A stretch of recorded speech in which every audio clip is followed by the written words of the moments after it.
Greetings, I'm Barrett and welcome to Meet Me at the Table. We're continuing our playthrough of Kingdom Death Monster. We are going to go take on this screaming antelope. I've set the board up from our last video, and this video is shot back to back with our last video. So if I made any mistakes during the settlement, hunt, or setup showdown, I'm not going to be able to correct them until we get back to the settlement. I hope that we're going to be okay with that. Now we have our 4 brave survivors over here, and we've got our screaming antelope. I think it's time to take him down. If you're ready to see if our survivors can do that, then I need you to meet me at the table.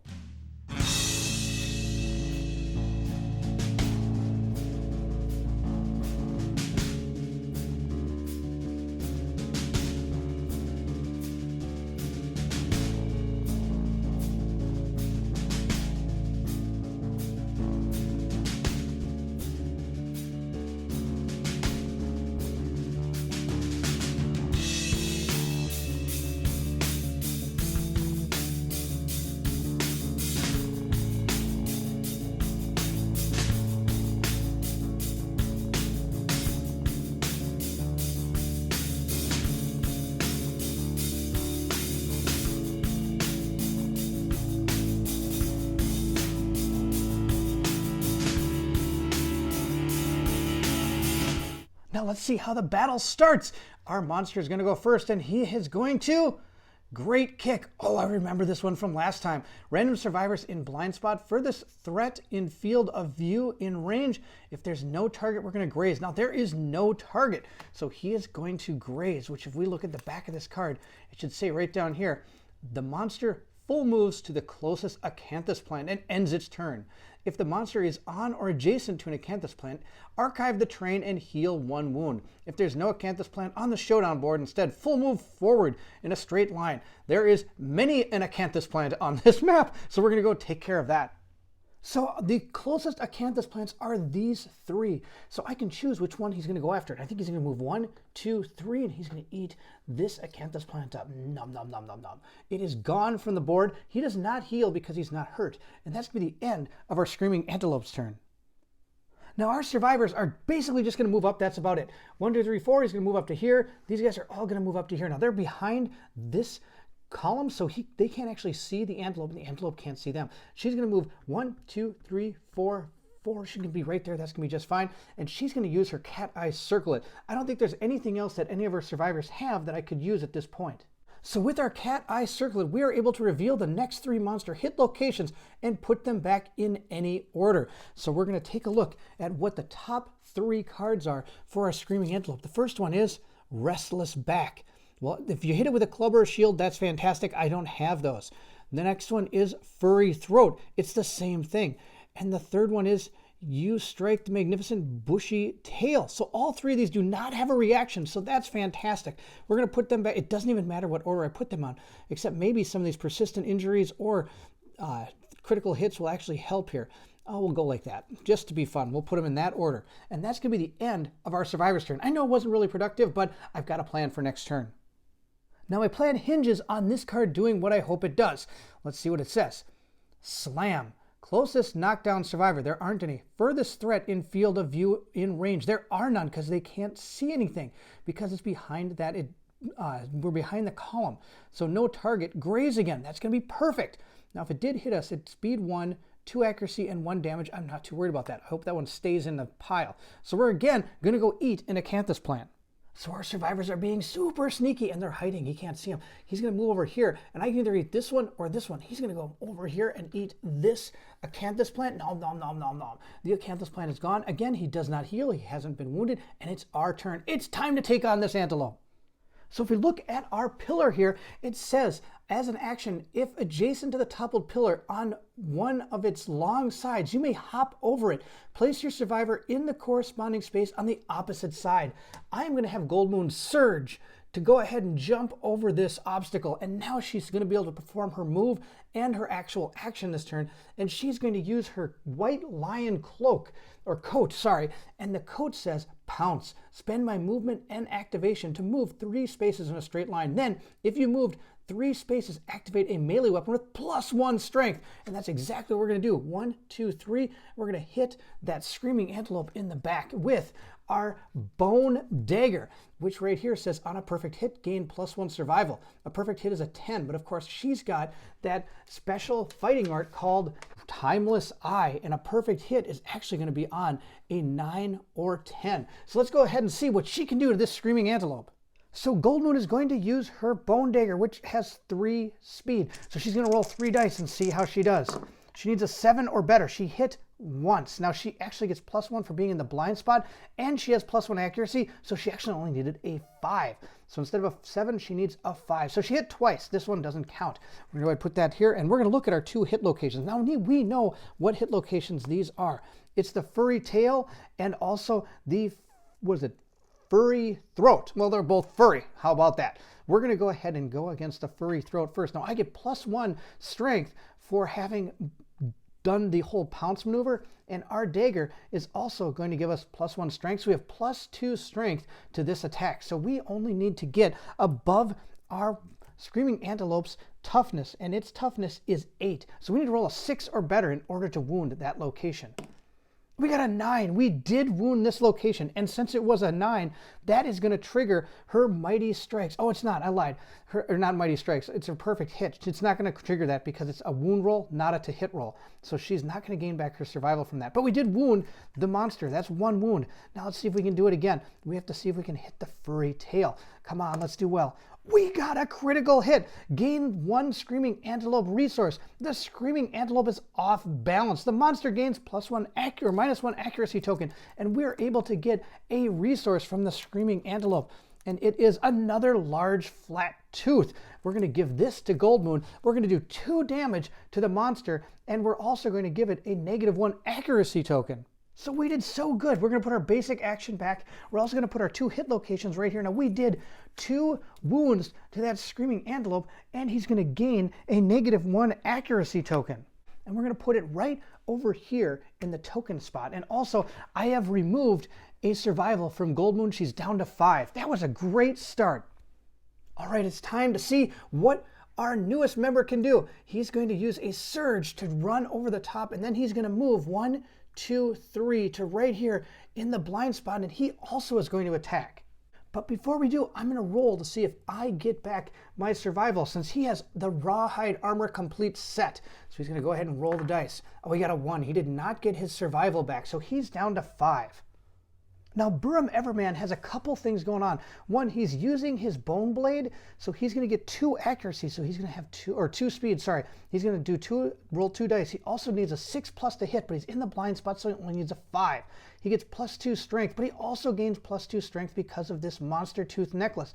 Not only does he get the +1 strength here, but we do have 2 red affinities locked. So he gets 2 +1 strength for both those. First, we have to hit, though, before we can actually deal with the strength. And we got 1 hit. The 1 is a fail. That's fantastic. All right, let's see where we hit him. We know what this is again. It is the Restless Back. Now, I don't have a shield or a club, so I'm not going to gain +2 against this, but I do get my Bone Blade at +4. So let's see how we do. We got a 2 + 4 is 6. That's a miss. Our savior did not do any damage. Now this is where things get a little interesting. One, I could again have her surge to use that cat eye circlet to see the next 3 hit location cards, or I could have her jump up here with a surge action and fire her catgut bow at that Screaming Antelope. There's too many things to decide right now. I don't know what to do. If I do surge with that, I can use my movement to move up here, but I wouldn't be able to fire my bow because I need to use both my movement and my activation to do it.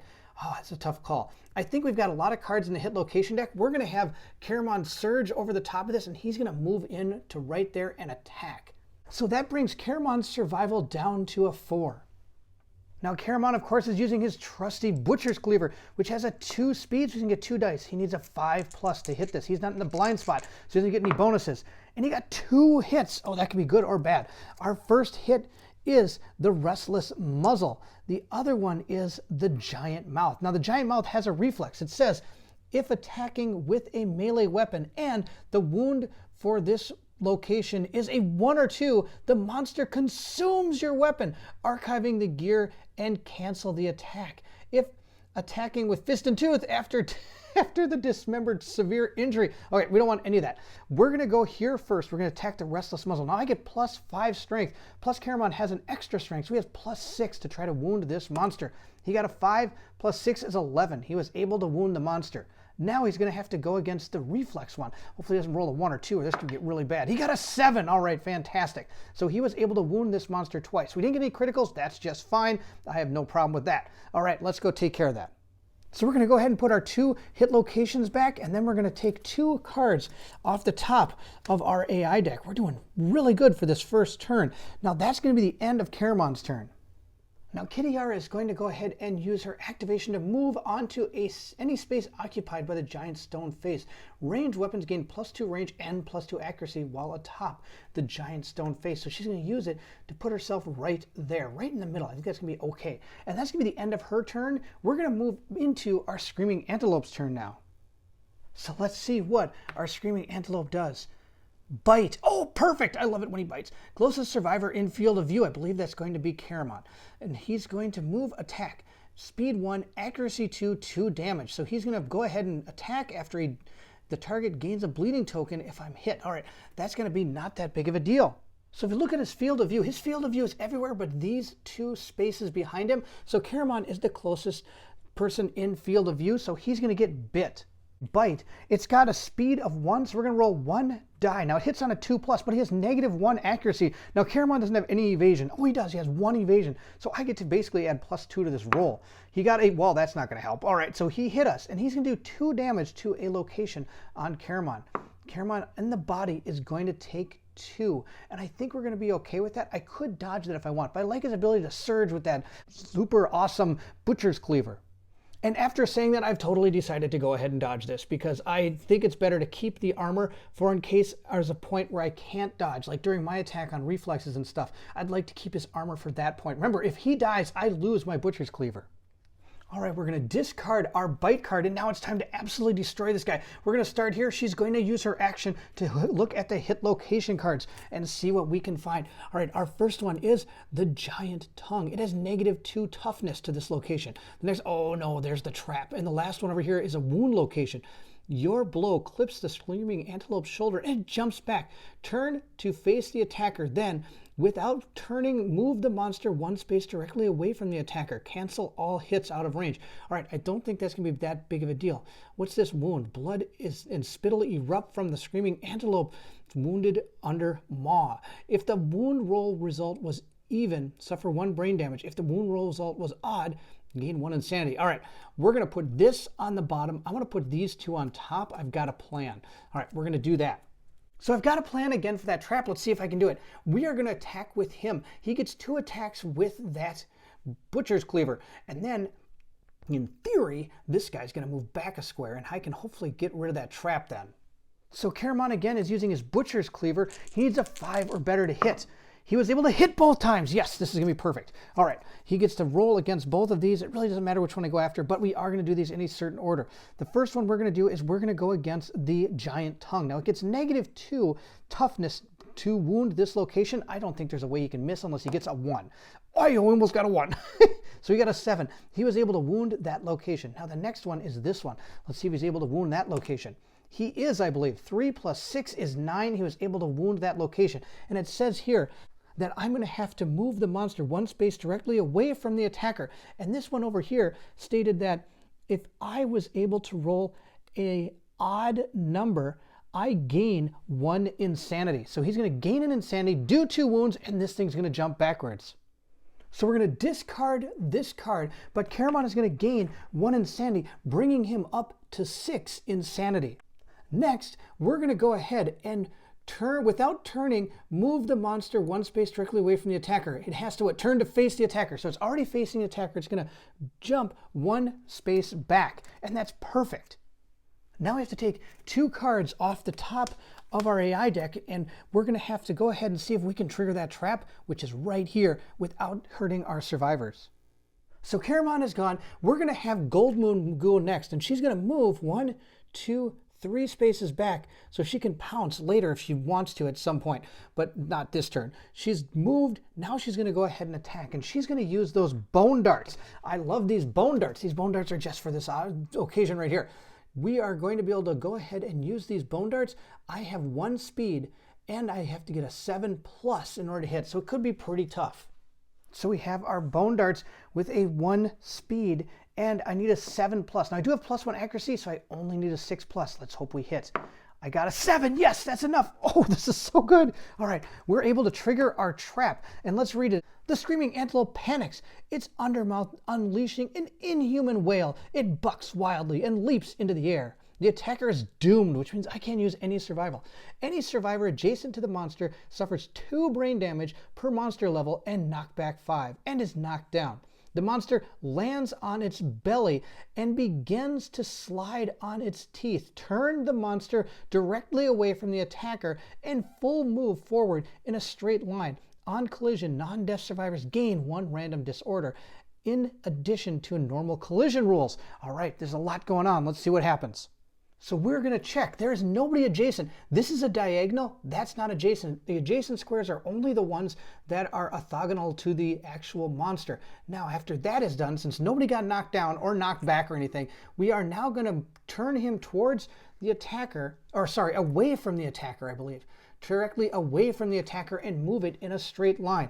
And its movement value is going to be 6. So our screaming antelope's going to move 1, 2, 3, 4, 5, 6. Nowhere near any of our survivors anymore, but that's okay. We were able to survive this vile trap. And now that it has been concluded, we do have to reshuffle hit location deck. So we're going to take our discard pile and our other one and shuffle it all back together and see what happens. So our savior hasn't moved. He's going to go ahead and move 1, 2, 3, 4, I think, to right there. And that way, 1, 2, 3, 4, 5, 6, 7. He's going to actually hopefully take the attack from the antelope because he has so much armor. I think it'll be okay. Then we'll hopefully get these guys back into position pretty soon. 1, 2, 3, 4, 5, 6. Okay, I lied. He's going to go 1, 2, 3, 4, 5 right there. 1, 2, 3, 4, 5, 6 so she can get up there and attack. Okay, I have this guy positioned perfectly. I need him to be right here. That's my plan. Let's see if it actually happens. That's going to be the end of our survivor's turn. We're going to go into the antelope. So let's see what our final AI card is for our antelope. Showdown. If there are no Acanthus plants on the Showdown board, discard Showdown and perform a basic action. Full move the screaming antelope to the closest Acanthus plant. If the monster ends its movement on or adjacent to an Acanthus plant, it consumes it. Archive the terrain and perform heal D5. Oh my gosh. D5, move the top D5 cards from the wound stack to the bottom of the AI deck without looking at them. Place Showdown on top of the monster's AI deck instead of discarding it. Oh, this is terrible. All right, so the closest Acanthus plant is this one. So it's kind of good because he is going to turn and move 1, 2, 3, and he's going to be adjacent or on it. I'm going to keep him adjacent. Nom, nom, nom. He's going to eat this up, and he's going to heal. So we're going to go ahead and see how much he heals. I'm going to roll a d10 and then divide it by 2 and round up. That's going to be our plan. Let's see what he gets. A 4. So it means he's going to heal 2. I'm going to take the 2 top cards, put them back here, and this goes on top. So we have to wound him this turn or he's going to do that again. So here we are ready to go. I'm going to have her surge this time. The last time I think I used her cat eye circle, I used it as her action, which means if I don't surge the action, I can't actually fire with her catgut bow. So we're going to surge the cat eye circle, bringing her survival down to 4. And we're going to see what the hit location cards are. And they're going to be Ferocious Spasm Reflex. The screaming antelope frantically attacks everything in the zone of death.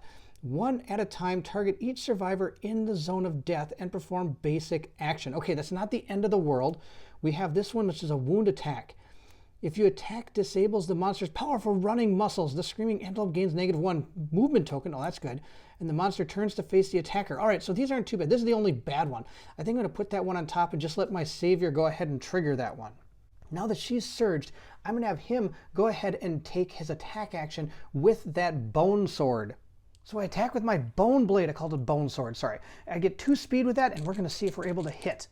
We got a 9. That's 1 hit, and that's perfect, because that's going to trigger that weird card that has a reflex action. So we're going to go ahead and attack this with our bone blade. I get +4 to this roll. Let's see how we do. We got a 6. +4 is a 10. That's enough to wound him. Now I'm going to have to go ahead and get attacked by our screaming antelope. And his attack card is a speed of 2, and it's got a 2+. Now, of course, he gets -1 accuracy, and I have... No, I don't have +1 evasion with this guy, do I? I don't. All right, so he's only going to get -1 to this roll. He got a 3, which turns into a 2+, so that's a hit, and the 7 is also a hit. So I got hit 2 times. Let's see where we got hit. We got hit in the head and the hands, and I can't do anything about it because this is a reaction coming from one of my attacks. So these each do 1 damage to my head and my hands. So we're down to 2 protection in our head and 2 protection in my arms. And we're able to discard our hit location card and do a damage, which is going to take off that healing card, which is going to be great. The problem is I don't know what these 2 cards are either, and one of those can be a healing card. I have no idea how many of those he has in his deck. Probably a ton, because this thing probably runs around and eats for a living. Now it's time to come in guns blazing. Caramon's running in 1, 2, 3, 4. He can't get behind him, but that's okay. I'm actually going to put him right there. He's going to go ahead and attack with the Butcher's Cleaver. So our Butcher's Cleaver, of course, has a 2 speed, and it has a 5+ to hit. So let's see how he does. This time he only hit once, and he got a perfect hit. And Caramon has the Mighty Strikes. A perfect hit gives him +2 strength to this roll. So let's see what hit location he was able to hit. It's this one. And if I wound it, he's going to lose -1 movement. That's going to be awesome. All right, let's see how we do. We got a 3 + 5 is 8, +2 is what, 8, 9, 10? Plus he has another one that's 11. This guy's never going to not wound unless I roll a 1. That's awesome. He's going to gain a -1 movement token, and he also is going to take a wound. So our Screaming Antelope again has taken another wound. We're going to put it over here, and he is going to gain a -1. Oops, not a +1. -1 movement token. We're going to put that right there. All right, I think we're doing okay. We still have 2 more people that can still go. Plus I could surge. Actually, now that I think about it, I think we are going to surge. I'm going to move with this guy. Oh, he already made an action. He's going to surge to attack with that Bone Blade again. So our Bone Blade again has a speed of 2, and I'm surging with him because he has that +1 luck, and hopefully I can get some more resources as we're attacking here. So we're going to roll twice. We got a 6. That's enough to hit once. Now the 3 doesn't hit, but that's okay. This is a reflex. It's going to turn and face the attacker. I'm not too worried about it. I want to get a critical wound. Come on. I get +1 strength against this. Oh, I only got a 3. Oh, I don't even think I wounded him. 3 + 2 is 5, + 2 more is, what, 7? 3, 4, 5, 6, 7. That's not enough to wound him. So he has failed to do any damage to this thing.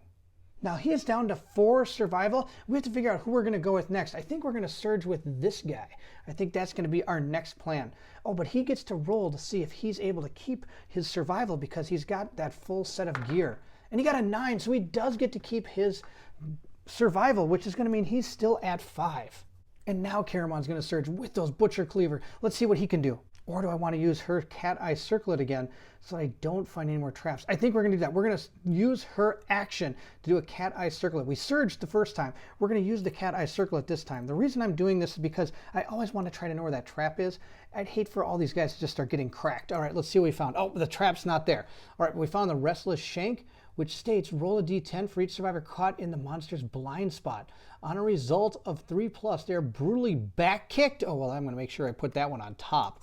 What's this failure? The giant maw snaps shut. If you are adjacent to the monster, you must spend 1 survival to react quickly or suffer 3 damage to the arm location. All right, we'll put that one there. And the restless back's going on top. That's the deal. All right, now we're going to go ahead and surge with Caramon to go ahead and attack with his Butcher's Cleaver. So he's got his Butcher's Cleaver that gives him 2 speed. He needs a 5+. Let's see how he does. He got a 7 and a 5, which means he hit both times. That's awesome because these are exactly what I wanted to get rid of with this cleaver. All right, the first one is going to be this one. I'm going to go with this failure reaction. That's going to be okay. I'm going to try to just wound this thing. Let's see how it goes. I got a 7, so that's enough to wound this location. It's wounded. Next is this one. This is the weird one. All right, I'm going to wound it, and it's going to be bad news, but that's okay. Oh, I got a 9. Oh, that's almost a critical wound, but he doesn't have any luck. So he's going to have to deal with this wound reaction. Roll a d10 for each survivor currently in the monster's blind spot. Well, there aren't anybody in the blind spot, so we're totally fine. We've wounded him twice. So again, we're going to place both of our hit location cards right here. We've done 1. Now I have to shuffle this up. There's only 3 left. Oh, this is going really good so far. All right, there's only 3 left. Let's put them out, and we're going to take another one off the top and place it over here. So we only have to do 3 more damage, and there's still Gold Moon left to go. She hasn't done anything yet. So Gold Moon is going to have to go next. She can move 6 spaces, 1, 2, 3, 4, 5, 6, right up to the Antelope, and she's going to use that Bone Dagger. So she's going to use our Bone Dagger. I get 3 speed, and I need a 6+ to hit because I don't have anything else. She got a 10. That's fantastic. This 1 doesn't hit. This doesn't hit. So I hit once. And not only that, I gain a survival back. So Gold Moon is back up to 6 survival. That's going to be awesome. She's going to go ahead and probably surge again. Now, I forgot to mention that Caramon, when he surged, I had to drop his survival down to 2. So let's see what hit location we got. Oh, it's this one. What do you know? And we're not going to be able to take advantage of this because I don't have a shield or a club. And we got a 3 plus 1 is 4. We did not wound him. So she's going to go ahead and surge. And she's going to use her bone dagger again. So she needs a 6+ to hit. And she was able to hit twice this time. That's awesome. All right, let's see where she hit. She hit the monster in the restless chest and the, what is it, delicate inverted knee. All right, so the inverted knee doesn't help at all. I'm not going to gain anything for it. And this one is going to be turn the Screaming Antelope to face the attacker and full move forward in a straight line. Oh, that's going to be horrible. I hope she doesn't, hope she misses this one. We're going to go ahead and see if we wound the delicate inverted knee first. We got a 3. We did not wound the inverted knee. I'm going to discard that card. Now we have to see if we wound the restless chest. Oh no, we did wound it. I didn't want to wound this location. So we did wound it, and I got a 9, and I don't think she has any luck though. Oh, she does have luck. She's got +1 luck. So she doesn't have to worry about this because we critically wounded the monster. Because I got a 9 with my luck, I get extra 1. It says, gain 1 Screaming Antelope resource. Internal bleeding weakens the monster. The Screaming Antelope gains a -1 damage token. Oh, that's awesome. All right, let's see what Screaming Antelope resource we were able to gain. We got a shank bone. Wow, there's a ton of shank bones. So we're going to go ahead and discard our card. We've done another damage. We're going to move our card over there, and he's going to gain a -1 damage token. Wow, we're just absolutely wrecking this guy. Oh, it was so awesome that we actually got that critical hit there, so I didn't have to worry about the wound. Now Goldmoon went down to 5 survival, and it's time for our monster. What does he do? Slam. Closest knockdown survivor, knockdown, none. Furthest threat in field of view in range. Oh no. I think he can make it to Goldmoon. Or not Goldmoon, but Kitty-Yara. We'll have to see. So Slam is going to make him go to the farthest threat in field of view in range. Now, our Screaming Antelope's movement is 6, but she has a -1 movement token. So this antelope only has 5 speed, so I don't think he can make it. 1, 2, 3, 4, 5. He cannot get to Kitty-Yara, which is going to be golden because now it's just going to choose one of these people because they're within range. If I'm wrong about that, please let me know. But with the 5 speed, I don't think this thing can make it. 1, 2, 3, 4, 5. No, it can't get to her at all. 1, 2, 3, 4, 5.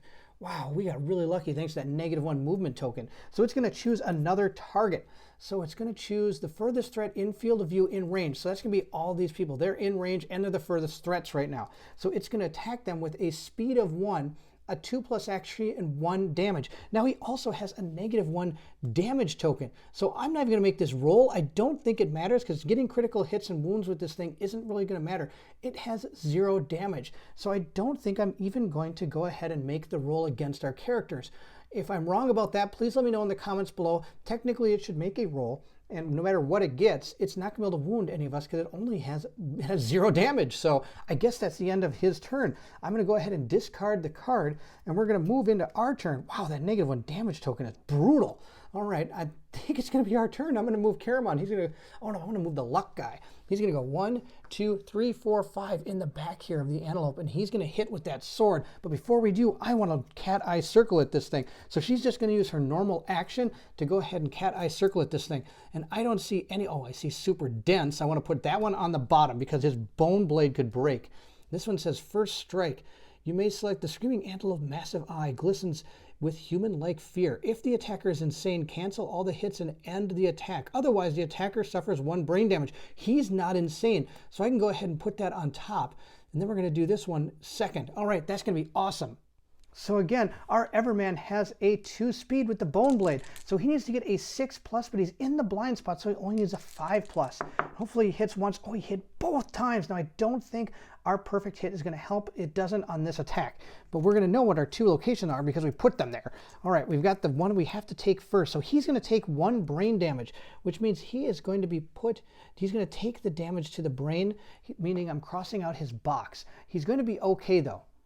So the 1 brain damage is going to make me fill in the box, just like I said earlier. And since this one does have first strike, I have to hit that one first. Let's see how we do. We got a 9 plus that luck again. It holds up. It says critical wound. The monster's vision is devastated. It gains a -1 evasion token. Archive this card. Oh, that means the card goes away. All right, let's see what this one does. We're going to go ahead and he got a 4.